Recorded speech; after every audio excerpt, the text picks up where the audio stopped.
This is Shutters Inc. with Bruce Williams and Glynn Lavender. Hi and welcome to episode 511 of Shutters Inc. This is Bruce Williams from shuttersincpodcast.com, and joining me from the place that's not in lockdown, from Melbourne, Victoria, it is Mr. Glynn Lavender. How are you? Yep. It's been 2 weeks. I'd expect you to be happier than that. Yep. So you guys are out of lockdown? Yep. Fantastic. We So are. How far are you allowed to travel now? I honestly couldn't tell you. Oh, okay. I haven't bothered to... Got so used to being locked in, you've forgotten what it's like. I think it's anywhere in the States. Right, okay, cool. Yeah, because my wife's going away this weekend with girls' weekend. Nice. And that's probably about 100-odd kilometres away, so that's okay. Yep. I took the girls out fossil hunting on Sunday, and that was about 40k from my place. Yeah, went to the old people's home. Yeah. No, actual fossil hunting.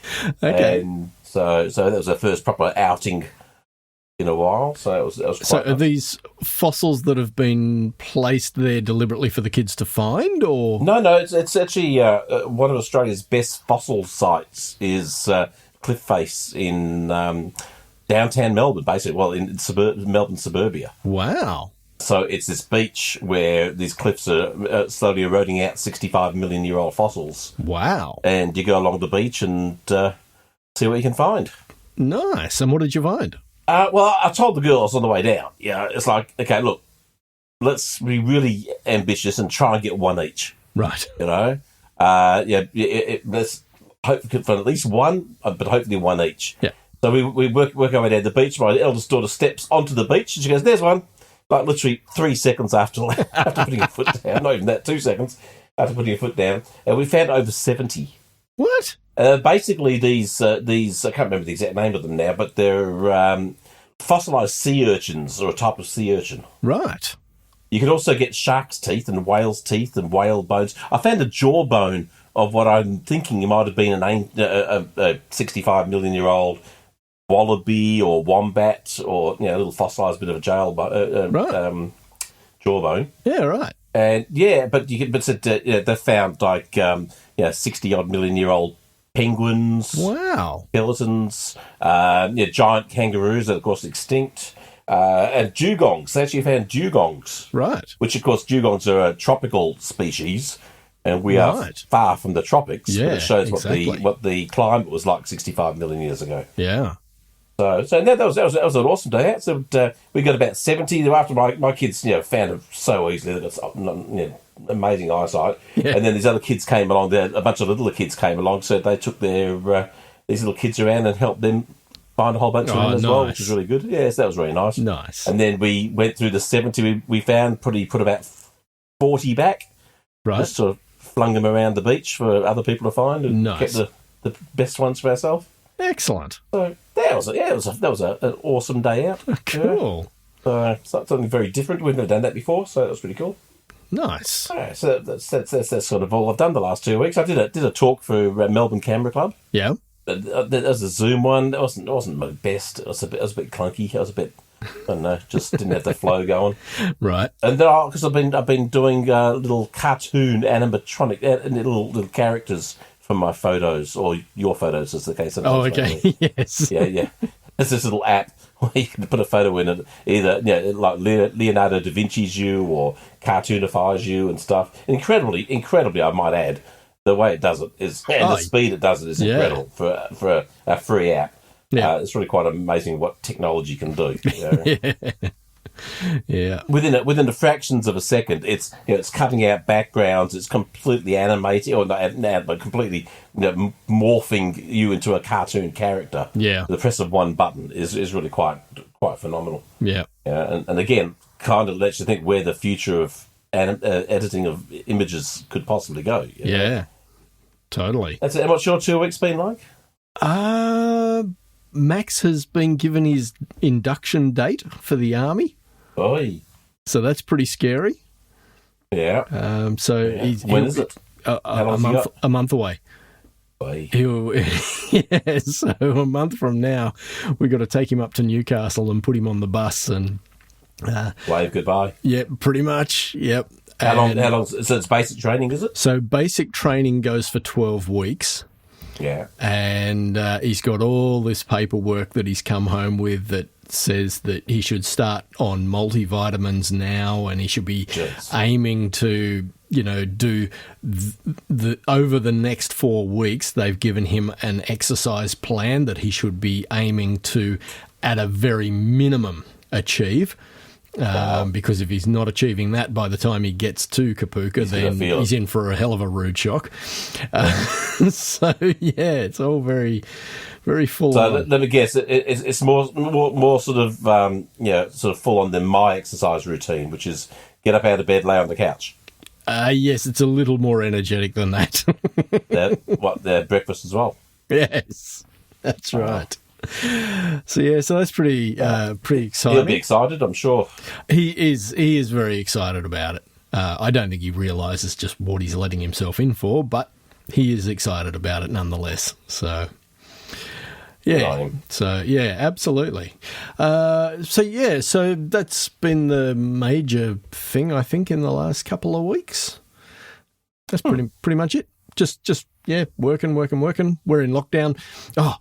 Well, not quite in lockdown, but very close to lockdown. But driving to work this morning, there was no traffic on the road. I was like, I love this lockdown. Well, so many offices aren't allowing their staff to go back into work. Yeah. So it was very quiet on Sydney's roads this morning. So crazy times. I hope that all stays, gets under control quickly and. Yeah. Oh, yeah. Absolutely. You can avoid any more restrictions than you're already getting. Yeah. Exactly. I mean, we've been very lucky. I mean, we've, dodged it pretty well so far. Yeah. Just see how we go. Don't rub it in, dude. Look, as a country, we've been very lucky. Totally. It's we all know the biggest fear is not the virus itself. It's the potential for it to continually morph into something else that could be far worse. Yeah. And even a 5% increase in how much it affects people's health will completely overrun all of our health systems. So, it's not so much mortality rates or it's just a cold. It's just like, well, what if it turns into something worse? Yeah. And what if it just gets even a bit worse? We can't handle even that. So, and if people didn't get the message when you saw triage tents and morgues being put up in Central Park in New York, then they're beyond hope, basically. Because I mean, that's a slight foretaste of what could happen if we just get even just a 3 or 4% increase in its potential to not even kill, but just make people sick. Yeah. Because hospitals just can't handle that stuff. It's hard enough to go get a knee operation or something, or a bloody toenail taken out, or Yeah. Apparently, if you want to wax, though, that's quite easy. Right. If you want to backsack and crack, you can go straight, not to the hospital, obviously. There's other centres for that. Not that I know. No. Shall we cover some photography Let's stuff? just do this thing because I'm in a hurry tonight. So. Okay. All right. So I will start off with, we've got a bunch of emails and comments that have come in over the last 2 weeks. Hang on. Yeah. Really? Yes, we have. Awesome. Thank you, people. Yes, absolutely. So I'll start with Kevin McKibben, who said, "Greetings, gents. I found Glynn's tirade on the death of photography of great interest. I get stuck on words and language, though. Is it the death of photography or the death of the photographer? Given that photography is the process and the photographer the creative element. Photography is my favourite art form and my favourite hobby, but I do not yet consider myself a photographer in that I still have far too much to learn. It appears that the death, quote-unquote, of both photography and the photographer are on the horizon, at least in the commercial world. Given the growth in AI-driven software that will eventually allow a business to pick and click their way through a menu to have the software pull and combine images from some online repository to satisfy their requirements, no photographer or photo session needed. The images used in such a case may well be creative photographs from dedicated individuals, but is the final AI image photography? When a snapshot on a phone is edited by an AI system so that the output is a decent photograph regardless of the initial image, is that photography? Where do you see this heading? Thanks, guys. Kevin, Annapolis, Maryland. Death. Death. I've been to Annapolis. Annapolis is a beautiful place. Yeah, nice. My best man from my wedding was from Maryland. Right. Got told off for calling it Maryland. Apparently that's not a... Yeah. Yes. I get a bit funny about that, Maryland. Yeah. Death, of course, a complete utter death. You know, but here's the thing. Death to anyone who's not interested in photography. Death commercially, for sure. Because why pay a photographer and let's say you had to do a front cover shoot, for a magazine. Why pay for studio time for creatives and models, hair, makeup, photographers, editing time when a computer can do it for you? Do you honestly reckon it'll get that far?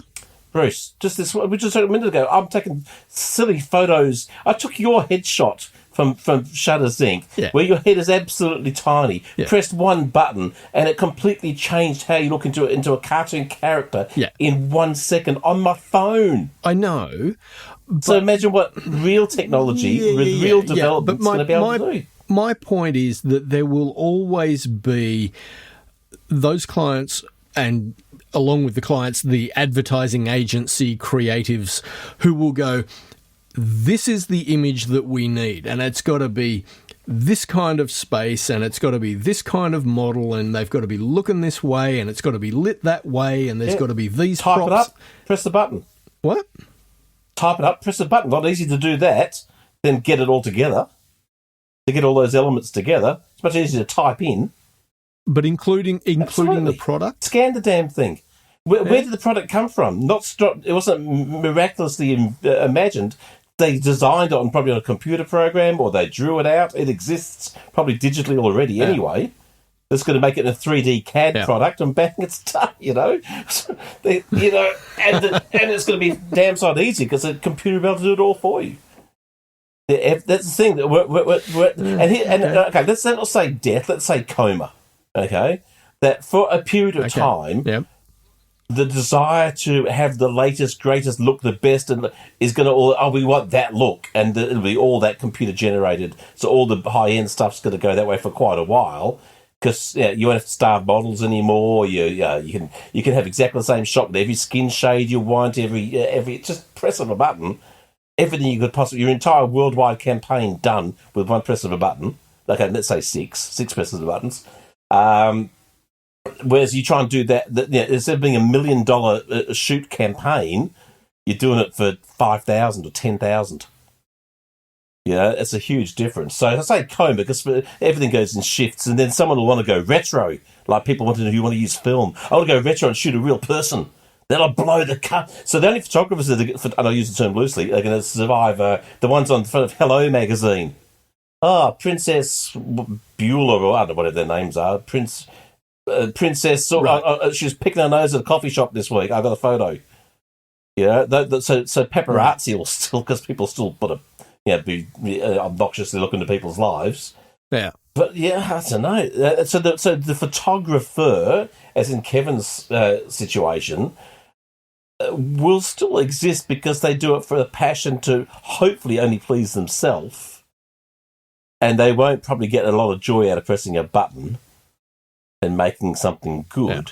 Yeah. But I suggest that the market for his work, for any of our work, is going to be more and more niche all the time, or niche, depending on which country you live in, to only fellow travellers of the passion for photography and family members. And the circle's going to draw back in as to who's actually going to be interested in your work. Because your work will not be remotely interesting, stand out to anybody else, because everything else in the world will be. And if I can interject with one thing that I was going to talk about tonight, because it's extremely relevant, and my heading is, did I mention dead? It's the winners of the International Portrait Photographer of the Year Awards, which is an Australian competition. Okay. So I've got the link there for it, but I went to the comments, and so here... Of course I did. Of course you did. So, first person, mixed bunch of photos. Number 2, number 3, nope. A triad depicting emotion, 100% fail in my humble opinion. Doesn't say very humble. Do not look genuine. Better actor needed. Number 4, okay. Number 5, beautiful but not a special picture. Number 6, what? I do not get it. Number 7, quite ordinary. Number 8, the first really good one. I really like this one. 9, fun What? for 10 seconds, then meh. Number 10, number 4 is better. Number 11, okay. Number 12, okay. Number 13, this one I like. It is so like a painting you can almost feel the heat. I'm not sure quite what that means. Number 14, tourist image. Yes, the bird is impressive.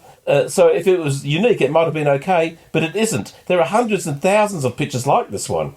So 2 that I really like and 3 that are okay. And the one that they thought was the best was the most snapshot. Yeah, and then he comes back in a minute. Hang on a sec. Next person does, Mongolian eagle hunters are the new Antelope Canyon, which I thought was pretty good. And then someone else commented, or Chinese cormorant hunter, same thing. And then next one, the Kazakh eagle hunter has been photographed so many times already as part of paid tourist tours to this region. Nothing original. There are hundreds of similar photos on Google. Then he puts a link to his Google with all the pictures. Not sure how that made it as a finalist. The next one, the Kazakh Mongolian falcon is heavily photographed subject. I have a few of him myself. As usual, it's clear from the comments that on DP review, this is readers, that DP review readers could have done much better themselves using their camera phone or an Instamatic. No surprises here. Then another pompous photography awards competition with mostly pompous entries showcasing how affluent middle-class art visionaries, and that's term being used very loosely, can turn the Photoshop dial to 11. 20 years ago, it was another 20 homeless guy street photos are the winners. Now it's all these travel photos. The people in these photos are just props. Are pictures of regular Westerners in everyday settings just not different enough? And it goes on. So that's just a small smattering of it. So is photography dead? Well, I mean, it just follows trend. At the everyone wants to do exactly the same image or the same style of image or capture the same thing that they've seen, a la the Mongolian eagle hunter, a la the homeless guy in the street, a la Antelope Canyon, with a shaft of lights, and hopefully you'll get a little shadow, a little bit of dust that looks like a person, so you can sell it for like $1 million. Yeah, all this stuff. I think we're at a crossroads for what we actually want to make photography be going forward. Yeah, and of course that means not everyone will be any form of consensus, but the people who look at this stuff and see another tent lit up in front of the Milky Way with a torch shining at it and just want to put their head through a wall, they're the ones that are probably going to be the most going to get lost to photography. Right. And more than likely, they're the ones who could have changed it. Why do you say that? Because they're not going out photographing the tent lit up at night in front of the Milky Way with a torch pointing at it. Right. They're looking for different. They're wanting to do different. They're wanting to see different. Yeah. And all the others are, I like that. I want to do that. Let me do that. I'm doing that. I've got that. Next. Yeah. So the ones who are losing to the art, remember, this is all just free-form thinking. None of this is planned. I've got no idea where my thoughts are going. But the ones who feel that way are the ones who will be dispirited by it all and probably go and take up some other painful hobby like golf. and maybe the next truly original photographer's lost to us. Right. Yeah. Okay. I don't know. Exposure to millions of photographs is not probably a very good thing for up and coming, especially young photographers. Imagine you're of that, you're 20 now, 18 to 20 now. So you've only ever grown up in the Instagram, Facebook world, and only ever been influencers and all the other stuff, and you've only ever seen Brazilians of these types of photographs. What are you going to do? How is that going to impact what you think is art, what you think is, interesting? I don't know. Well, later in this episode, we are going to be talking to the daughter of a cousin of mine. Celia is 23, and she has just embarked on a career as a professional photographer. I won't spoil the interview by paraphrasing it all now, but You should, because I'm not going to listen to it. I want to know what she said. when I look at her work, I see quite a distinctive look. That when I see her stuff, I go, "That's Celia's stuff." And part of it's the colour palette. Her name's what? Celia what? Celia, Celia, Cole, Cole. Celia Faith Photo on Instagram or celiacolephotography.com. Yeah, so I had a chat with her last night, pre-recorded, ready to slot into this episode.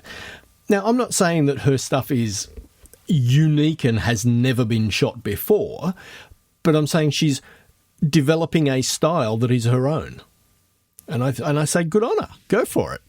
Yeah, and I wish her all the best with it. But anyway, we'll be talking to her later in this episode, so I don't want to jump the gun too much. You invited me by text the other day to if I wanted to be on the interview, and I didn't see the message. And I'm glad I didn't, because I'd hate to go on there and my negativity. but I've got to say, Bruce, looking at her photos, I feel completely opposite to you. Okay, that's fine. Because and here's the thing, and this is no slight whatsoever on Celia's stuff. And you know what, Celia is more than likely extremely possible to be successful because of how she shoots and who her target market is. Right. But I could show you 1,000 Instagram profiles that all, at the glance of what you see, like just 12 images in a grid, all have that same palette.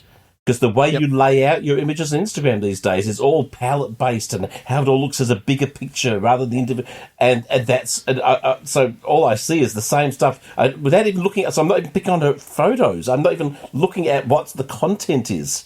I'm just looking at the overall palettes, and all I see is the same of another 1,000 Instagram pages that I wouldn't have looked at, because all I see is the same tone.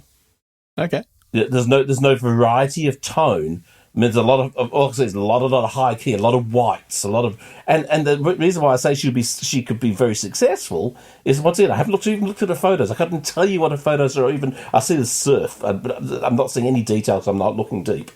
Okay, but her target market are all the people who see that online, and they want their version of that for their own personal photo of themselves or whatever.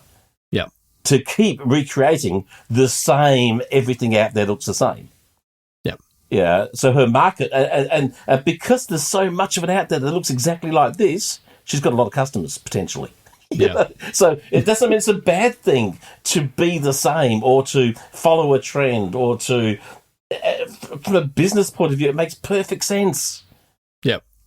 But I'm talking about the artist, who's maybe just like Kevin, doing it for himself, not to provide images. Well, not to provide images for others, but because he's doing it out of a passion to shoot for himself. Mm-hmm. You wouldn't necessarily just go and do the same thing that everyone else is doing, because I don't think there's any gratification in doing that. Right. Mm. I wish her well, though. Yeah. How long has she been going for? Well, she's 23 now. She picked up a camera when she was 16. She sort of went and did a uni. In this day and age, she's a vet. Yeah. And the surf stuff was really her gateway into it. And again, I feel like I'm, jumping the gun on the interview, but she started on that stuff. That was a passion for a while, and she's now moved into wedding photography. So, and once again, that tonal palette is every wedding. It is the way weddings look at the moment. Yeah. You don't see low key wedding photos very often. No. Yeah, unless you're Jerry Johannes. But you see that tone. My friend Kristen Cook, phenomenal photographer, wonderful photographer. That's her wedding look as well. But that's good business. Yeah. Yeah, that's and you want to be able to recreate that over and over again. That's also good business. I still come back to what I said a couple of weeks ago or 3 weeks ago, whenever it was, and that is that when you are starting out and you are developing your style, I still think it is perfectly valid to mimic the photographers you look up to as you develop your skill set. because in working through that process and learning how to mimic that look, you are then teaching yourself how to play outside of that fence as well. How? Well, because... By mimicking a different photographer who's got a different look to that person. Sorry? Then by mimicking a different photographer that looks to the one you... So you've mimicked this photographer and learned that skill set, and now I'm going to mimic this other photographer. And the point is that in the process, set. you're going to make mistakes. We all make mistakes as we're trying to learn a new skill. And some of those mistakes will lead you off in other directions. It might not have been what you were trying to achieve at that moment in time, but you go, hang on, I could, even though it was a mistake for what I was trying to do in situation A, I could potentially follow this off to a potential situation B where it's a completely different look that, has come out of the experience of doing. So based on that, couldn't also you just go out and take photos and the mistakes you make lead you down the path that take you to be not trying to mimic anybody in the slightest, but just go out and take photos. So why the mimic in the first place? Look, I'm just saying that I know I'm being devil's advocate. It's good to be inspired by other people. But if your argument is, well, if you mimic, you might make mistakes and go on a better tangent, your own tangent. Well, if you don't mimic in the first place, you might get there faster, and by making the same mistakes, you follow the same path. But too many photographers will fall into that not following the mistake. And it will just jump from style to style. And the very definition of style to me means rut. If you have a style, it means you are creatively dead.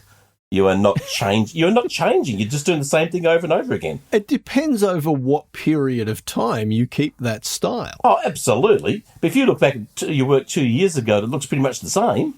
Yeah. And that's your style, and people are booking it because that's your style. Once again, for business, that makes sense. Yeah. But as a photographer, if you're photographing the same poses on the same beaches with the same light or the same rocks in the foreground of the waterfall with blurry water,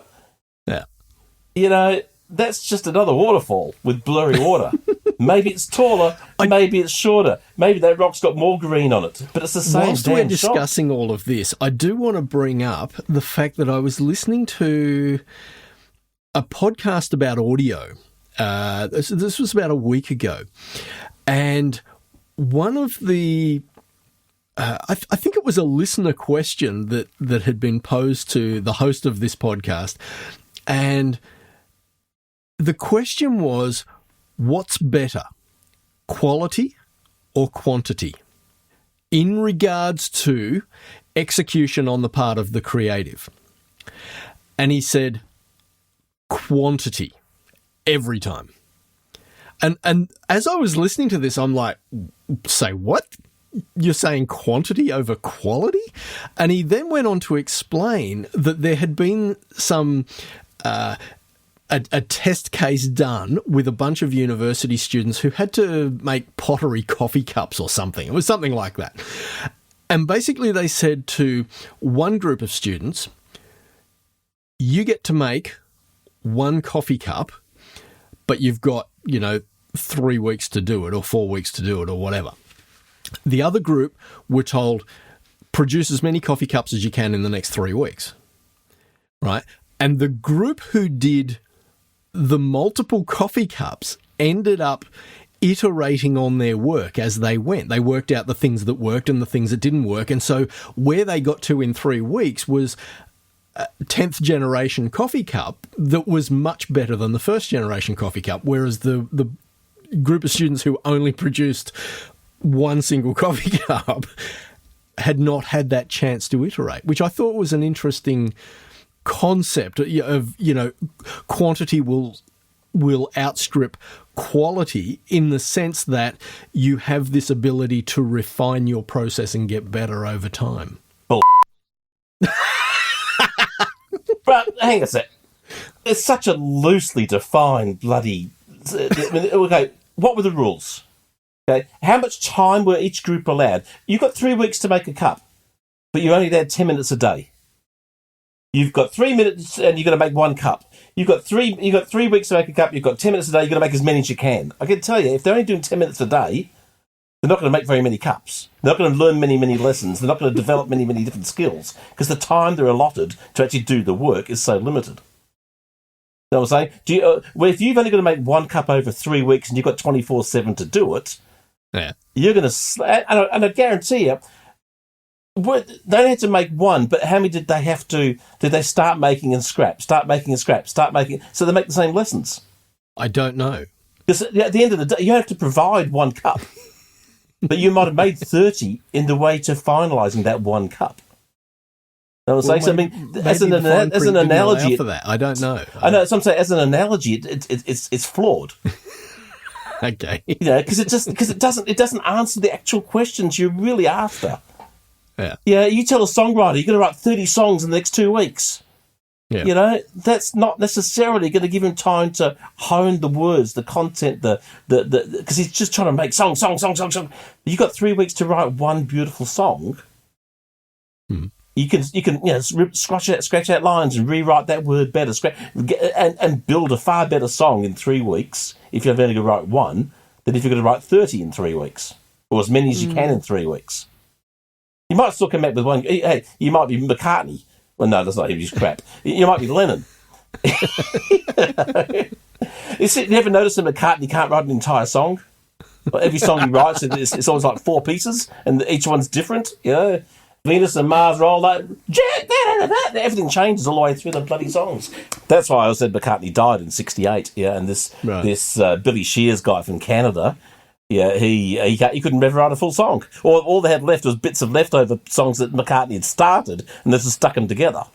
Right. That's my theory. No, I just can't come at that analogy. You know, okay. I get what he's trying to say, but I don't know. And you inherently also feel a bit the same way because you think you would rather craft one thing well.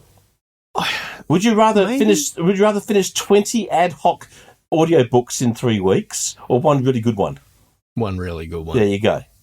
Yeah. You know, it's I think we all would. Would you like to sleep with 30 women in 3 weeks, or one really good? You know, I'll take the 30, thanks. You know, that's all I'm saying. So it all depends on the analogy you use, Bruce. Had to go there. It all depends on the analogy. You know. Well, yeah, good luck to her. And I'm sure she'll do very well. I hope she studied business. Yeah, I don't know.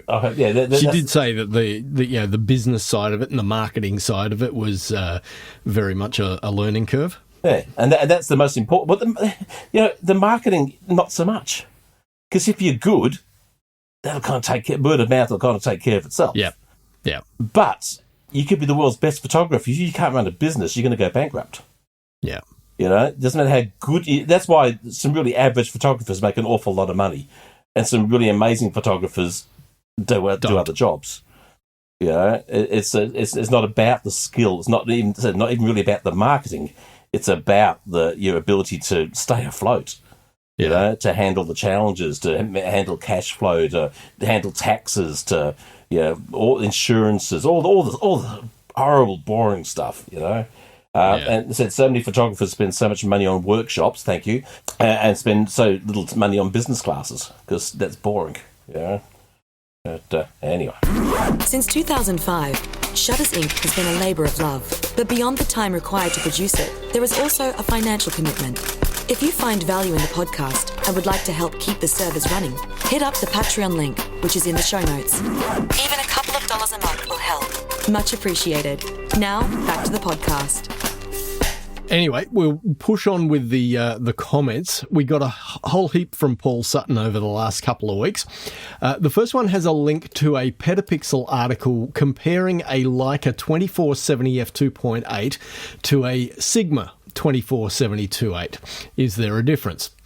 He replied, I say yes, and for once there is a reasoned and balanced comment in the comments. I found it so you don't have to do the research too much. Quote, the amount of sycophantic hand-wringing over these two lenses has been highly amusing. People own way more OEM product than they'd ever like to know.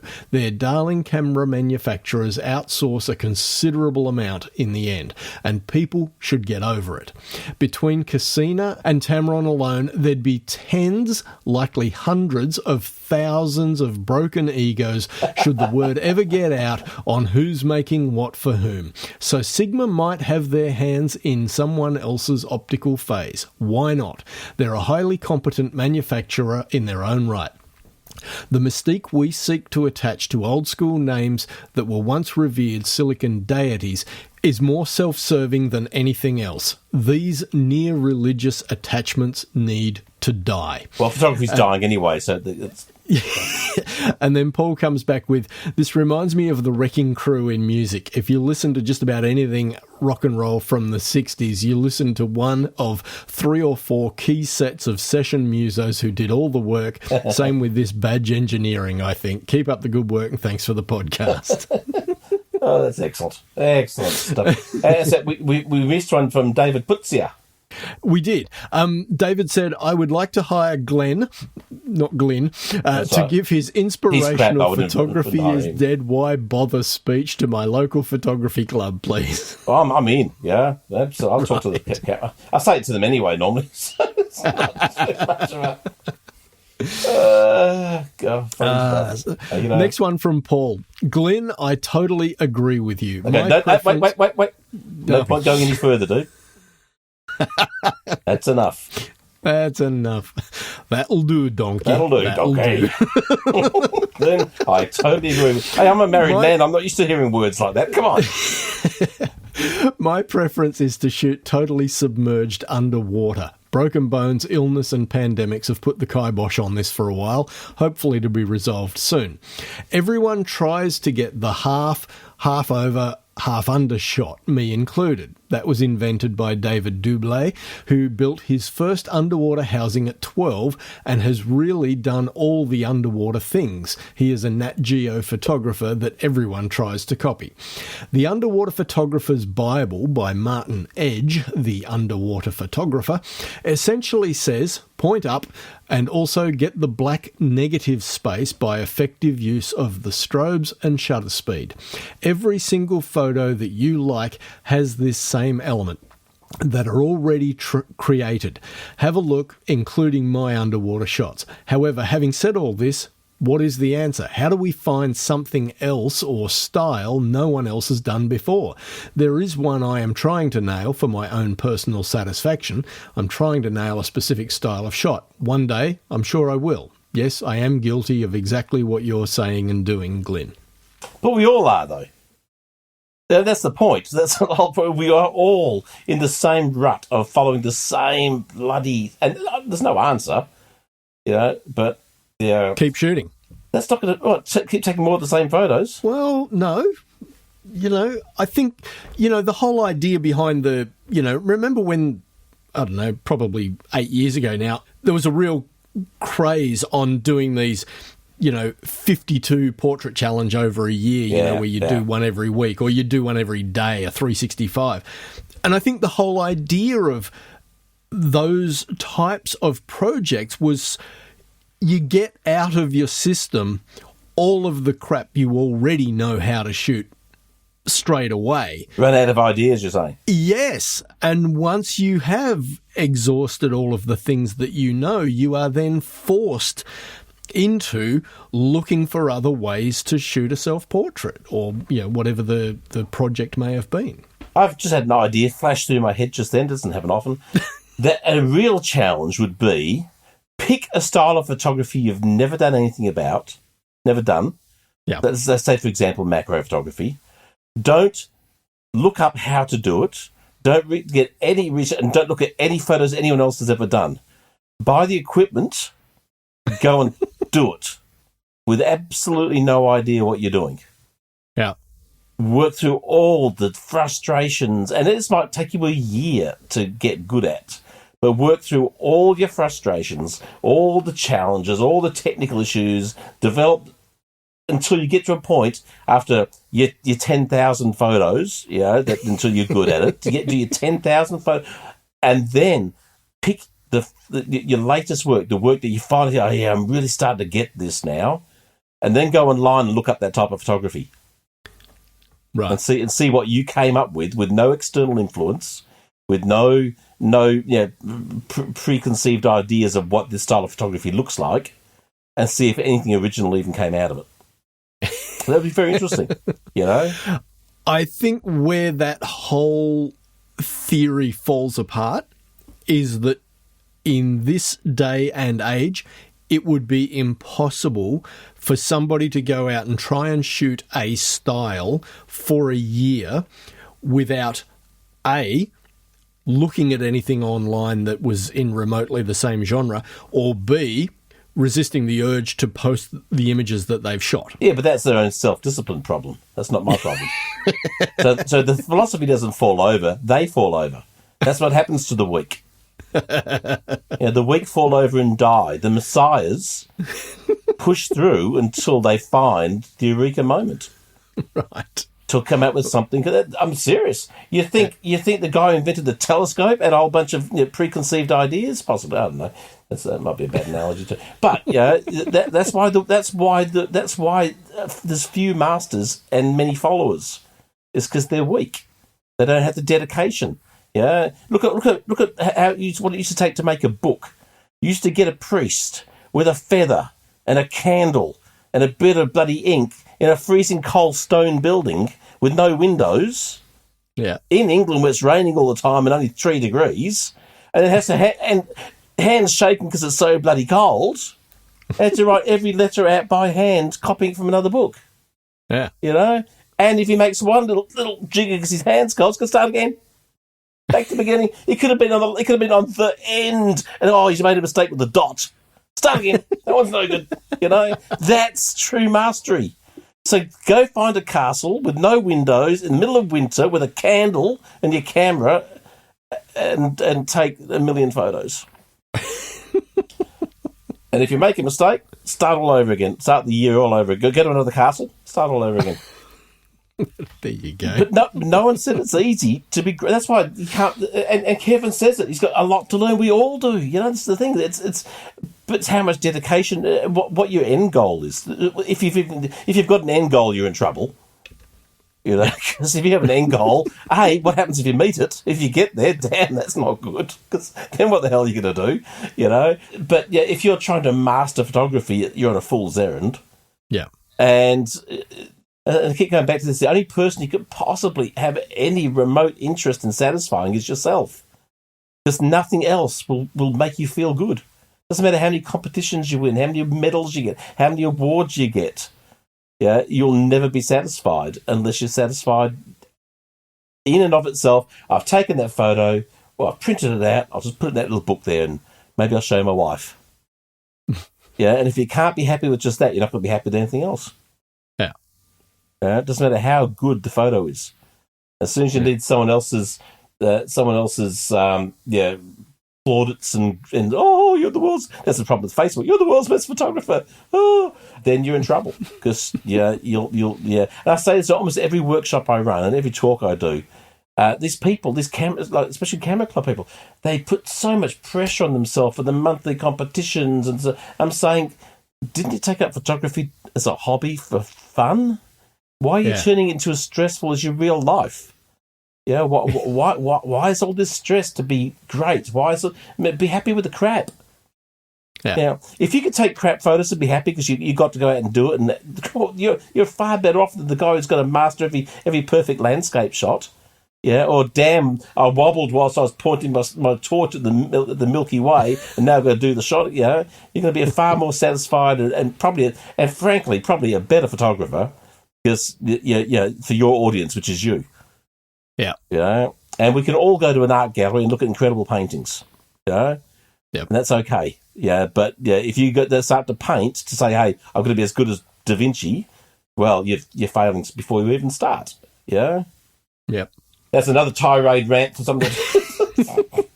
And remember, all this stuff we talk about, guys. All I'm saying is that for anyone who listens to this podcast, nothing of what Bruce and I say is planned. We just talk. So there's going to be flaws in the thinking, flaws in the wordage, as Kevin says. Because we're just freeballing ideas and thoughts and opinions, and that I'm slamming Bruce down and forcing my opinion on him. Yeah, when I want your opinion, Bruce, I'll give it to you. That's right. The beauty is, with my early onset dementia, is that by the time we finish recording, I've forgotten everything he said. Me too. Good stuff. What else we got to talk about? So Paul got a couple of more things which I'll just quickly rush through. One is a link to an article on abc.net.au. Pinhole Photography Group that has set themselves up in a former morgue in Albany in the south of Western Australia. Yes, I read this article, less research for you, so I'll put that link in the show notes for anyone that wants to check that one out. Then this one... this is... I call bullshit on that too. Reviving pinhole photography. What a bunch of pretentious journalism at the very least. Or a pretentious bunch of wankers in their morgue. You know? Next! Now, this is really cool tech. A single layer of carbon atoms used as a sensor, with a link to a petapixel.com article. And he said, I'm expecting Sony to announce one of these any week now. Only one, surely. Yeah, you can have like. I want someone to come out with a sensor shaped like a fly eye.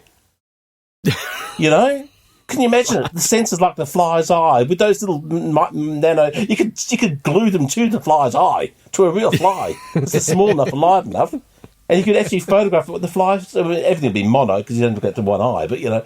Oh, that'd be kind of cool. And finally, another one on Petapixel.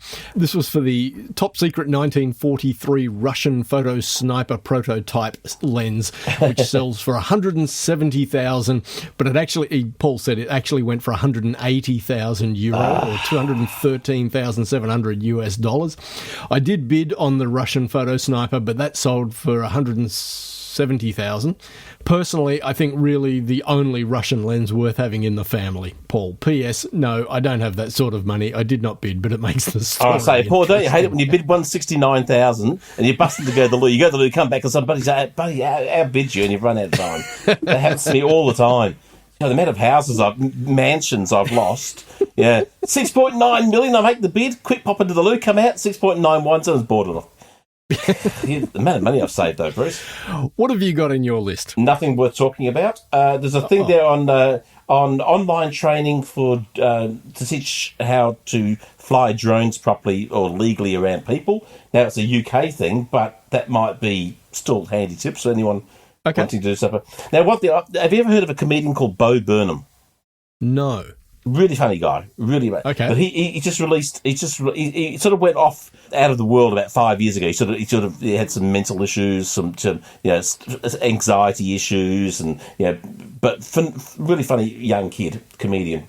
He filmed over pretty much the entire 2020 a comedy special called Inside, whilst he was locked inside.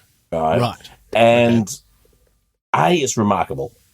Highly recommend anyone get a chance to see it. But what I've got there is a link to how he filmed it, because his filming is phenomenal as well. Right. But one of the reasons I bring it up especially is it shows the mental degradation that can happen to a creative person who's locked to their own devices inside a house with no outlets and trying to come out with stuff to keep yourself busy. It's a remarkable show. Just one of the best shows I've ever seen, and I could highly it's theoretically comedy special with some real gravitas behind it.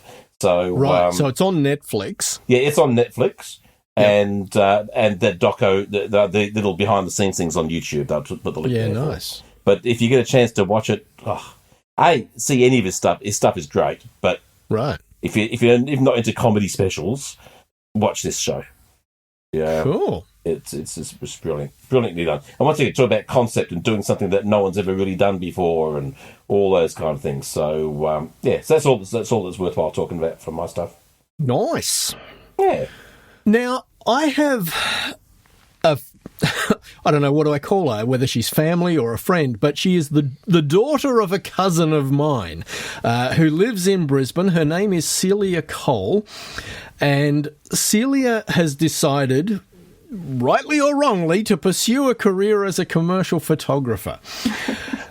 And I thought it would be an interesting conversation to get someone in Celia's position who is very new in the career but is pursuing it passionately, and have a yarn with her now about where she's at, and then, maybe a couple of years from now, we'll have another chat with her and see what's happened with her career, where she's gone with it, what she's done, what's changed in the industry, what surprises there have been, all that kind of stuff.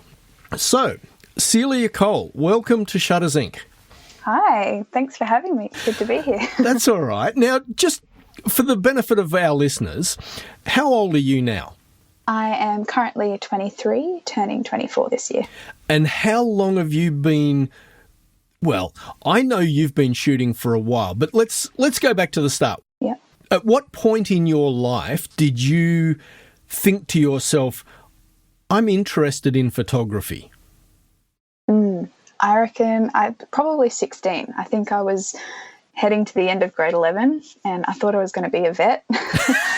And then I started doing chemistry and all the sciences and realised, that's not for me. Yeah, right. Yeah, but I was doing a lot of hobby stuff because my dad was a little bit into photography. So I was doing a bit of playing around with his film cameras and his DSLR. So that's probably how I got started originally and, grew from there. So it was just from your dad that you picked up an interest for all of this? It wasn't any other, no other famous photographers inspired you necessarily? I think it was definitely Dad to begin with. He had some cool travel photos from his overseas trips, and sure. I always liked the look of film and the way he took photos. But definitely, I guess in the age I've grown up in, Instagram, I've had Instagram since I was probably 13 or 14. So I have been inundated with lots of international photographers closer to my age, actually. And so I was pretty inspired by what they were doing. Yeah, for sure.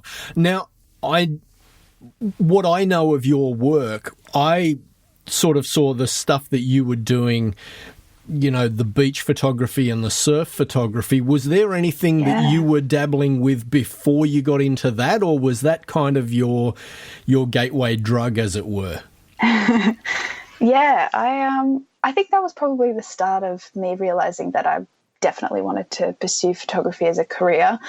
I studied photography at university, as you know, so I was doing a bit of studio work for uni assignments, and I really enjoyed working with people and doing portraiture and getting to know their stories, and that transferred really well into the surf photography arena, just getting to meet strangers and have a yak and take their photo, so I really enjoyed that, so yeah. So while you were doing that university, portraiture photography, was that digital or was that film or was it both or what? Yeah, it was both. So first year uni, they actually got us working majority in film. So we were processing and darkroom, all that kind of stuff. Yeah, so I really enjoyed that. And then progressed into digital and doing all the post-editing and that kind of stuff later on. Wow.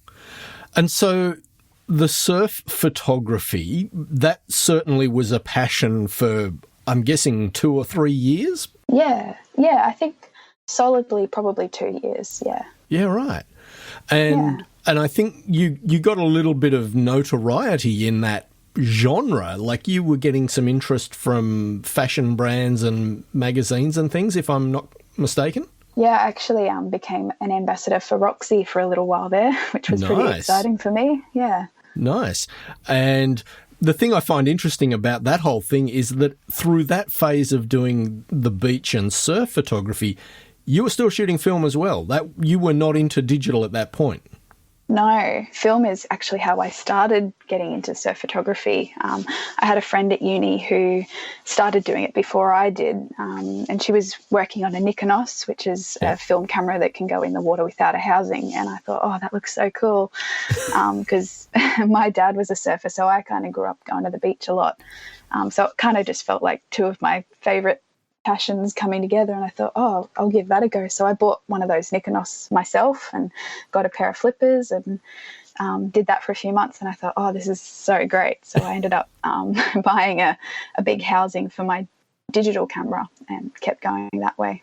Right. I have to say, I absolutely, adhere to that notion of find something that ticks boxes for you, because if you're enjoying it that much, it never feels like work. No, that's exactly right. I've always been that way with audio recording. To me, I love what I do. And after 30 plus years, it still feels like a whole lot of fun. So, at what point? Well, I shouldn't make the assumption. Have you moved completely out of the surf and beach photography, or is it something you still dabble in? I think at this stage, I probably have moved out of it. I'm not looking to kind of get any work out of that anymore. It was fun for a while, but it wasn't super stable as a source of income or anything. And I kind of like being able to keep the beach as a fun place for me rather than just work. So, I've moved away from that a little bit. And these days, what are you focusing on, if you'll pardon the pun? Yeah, I am a wedding photographer now, so it's a little bit different, but I'm really enjoying it. And how do you find there's this adage that says you either work in the business or you work on the business. How do you go about finding the clientele, and how do you balance that against the actual responsibilities of shooting and post-processing and delivering? It's been a bit of a learning curve, that's for sure. It's funny, I actually started weddings only 3 months before COVID hit. Oh, wow. So it was a real trial by fire in that sense. Yeah. I was really luckily I run in church circles, so people are always getting married in churches, and I had a few friends of friends who asked if I would shoot their weddings before I even decided that I was going to pursue it as my business, and that kind of got me a start on the portfolio side of things. And then once COVID hit, I kind of had all this spare time, so I built my website and Instagram and got all that kind of businessy side of things set up. And then a few months later, kind of work just started coming in slowly, so it was actually probably a good way for me to start. Yeah, right. And you're enjoying the wedding photography? Yeah, I'm really enjoying it. I like the personal aspect of getting to meet the couples and get to know their story, and then being able to be creative in the way that I tell the story of their wedding day. I find that really rewarding. Yeah. And so these days, are you shooting 50-50 film and digital, or is there a skew towards one end or the other? I think for weddings, there's definitely the skew towards digital.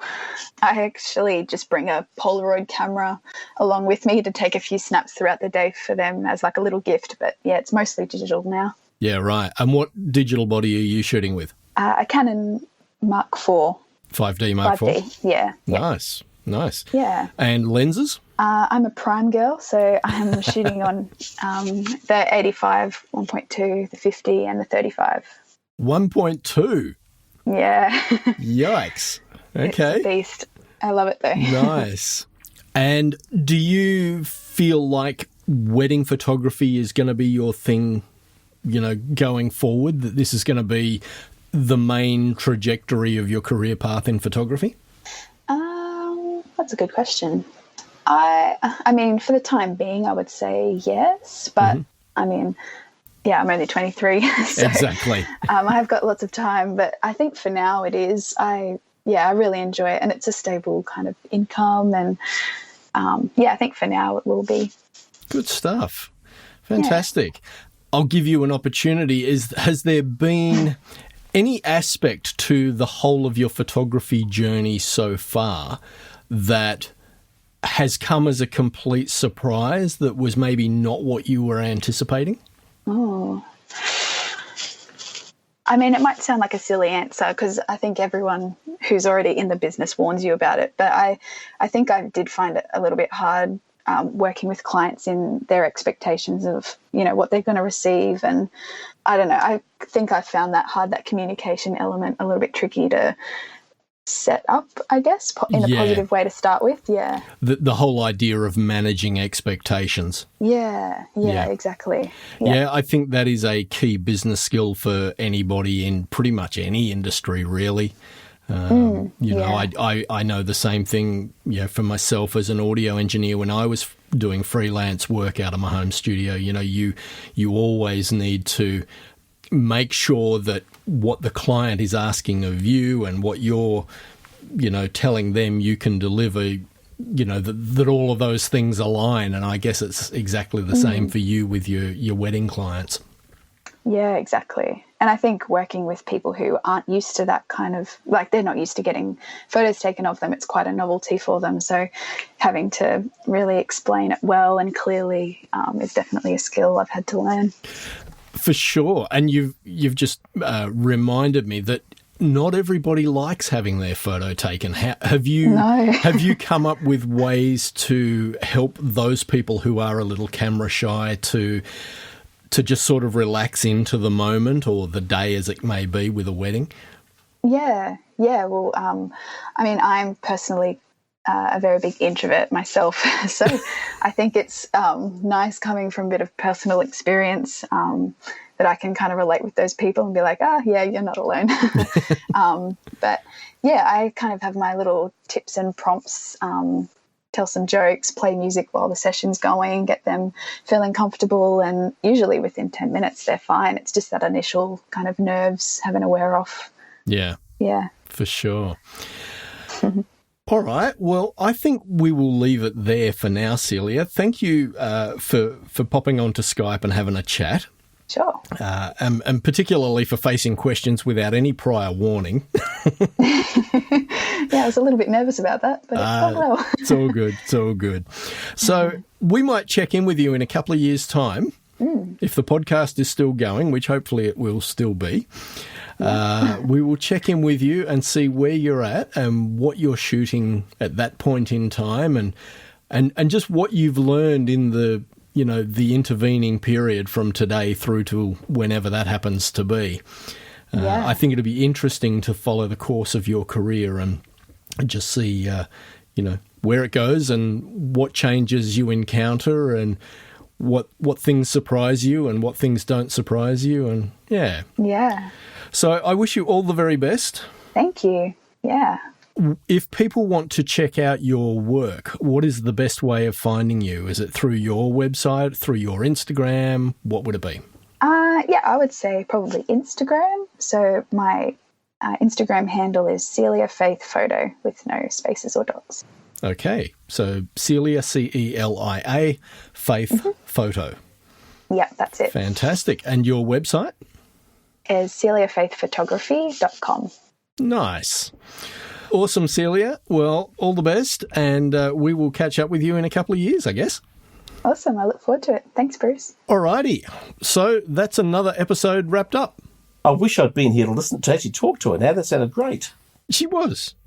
And oh, I've got one more thing. What's that? And I think I've just closed it. A new photography podcast I want to promote. Oh, okay. It's actually a video podcast, so it's on YouTube. So it's my mate Cam that I went down to Tassie with and hung out with, and my mate Brendan were running it. Right. And so is this on mostly the Down South Photo Show? There you go. Cool. So new podcast, Down South Photo Show. It's a video on. It's on YouTube. A couple of mates of mine, Cameron, and Cameron's based in Tassie, great landscape photographer. Brendan is based on the Bellarine Peninsula here in Victoria. He owns a couple of camera stores and is also a great landscape photographer. So they started a video podcast and go show them some love because they're lovely guys. Okay. So it's not a podcast, it's actually a video series on YouTube. Yeah. It's a vlogcast. It's like the thing you do with Dark Cabinet or Dark Table. Yeah. That's the one, yeah. Yeah. So, it's the same kind of thing. You blather to, but he's blathering to another person. You just blather to a microphone. Excellent. All right, mate. Good to chat. Awesome. You too. Have a good week, everybody. And talk next week. Will do. School holidays starting next week, so I can get my dad jokes out. Excellent.